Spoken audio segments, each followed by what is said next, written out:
Hai para investor. Gak apa-apa. Hai para Halo para investor. Pernah nggak sih kamu memiliki duit yang begitu banyak dan melimpah, tapi kamu bingung mau diinvestasikan kemana biar dia tuh halal dan anti riba? Atau kamu berada di posisi ketika kamu memiliki ide yang begitu gokil dan ide-ide yang begitu banyak, tapi kamu terhambat akan modal gitu. Nah, kamu gak usah bingung lagi nih. Jadi, ada satu sistem dalam Islam yang itu ya begitu keren, yang namanya itu mudharabah. Nah, mudharabah ini tuh sebenarnya simple banget, yaitu mudharabah ini ialah kolaborasi bisnis yang dimana dia tuh terjadi antara dua pihak. Satu pihak dia sebagai pemilik modal dan satu pihaknya lagi itu sebagai si pengelola usaha. Jadi kita ibaratkan itu simpelnya, satu pihak memegang modal sebesar 100%. Nah, satu pihaknya lagi itu mengelola perusahaan secara 100%. Jadi mereka uh, benar-benar bekerja sama dalam hal ini gitu. Dan juga si pemegang modal ini disebut juga sebagai sahibul mal, sedangkan si pengelola itu disebut sebagai mudharib. Nah, bagaimana mekanisme dari bagi hasil dan juga bagi rugi? Nah, ini tuh bagian yang paling menarik dalam mudharabah ini. Jadi, untuk mekanisme yang bagi mekanisme yang digunakan untuk bagi hasil itu ada yang namanya nisbah. Jadi, nisbah ini tuh harus disepakati dari awal. Nah, kita contohkan seperti misalnya dari awal mereka telah sepakat bahwa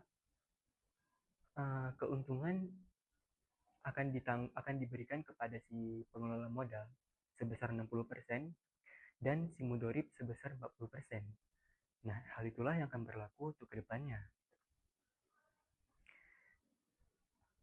Tapi ini bukanlah jumlah uang yang tetap seperti bunga dalam bank konvensional. Jadi dia akan berubah sesuai persentase yang telah disepakati di awal. Nah, untuk mekanisme bagi rugi, dia itu tergantung dari masalah apa yang menyebabkan kerugian tersebut. Jadi ada dua masalah yang kemungkinan dapat terjadi. Yang pertama itu, jika masalahnya terjadi di luar kendali dari si pemegang modal dan juga bahkan si pengelola usaha, maka kerugian itu akan ditanggung oleh si akan ditanggung 100% oleh si pemegang modal gitu. Nah, lain halnya jika kerugian tersebut terjadi karena kelalaian atau ketidakjujuran dari si pengelola modal, maka kerugian tersebut akan secara keseluruhan ditanggung oleh si pengelola usaha karena kan dia telah berbuat salah dengan melakukan ketidakjujuran dan juga kelalaian gitu. Nah, jadi gampang banget kan? Mudharabah itu benar-benar akan membantu kita khususnya umat muslim untuk mengelola keuangan kita yang mungkin berlebih dibandingkan yang lain. Jadi diharapkan kedepannya orang uh, lebih menginvestasikan keuangan mereka, terutama orang Islam, dalam hal yang sudah jelas seperti mudharabah ini salah satunya. Sebenarnya ada banyak banget jenis usaha yang dapat dilakukan. Cuman mungkin pada saat pertemuan kali ini saya hanya akan menjelaskan yang namanya mudharabah saja. Oke, mungkin hanya ini saja yang dapat saya uh, jelaskan.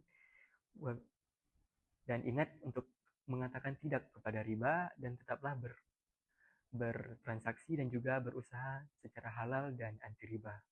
Wabillahi taufiq wal hidayah. Assalamualaikum warahmatullahi wabarakatuh. Nah, asal siap aja.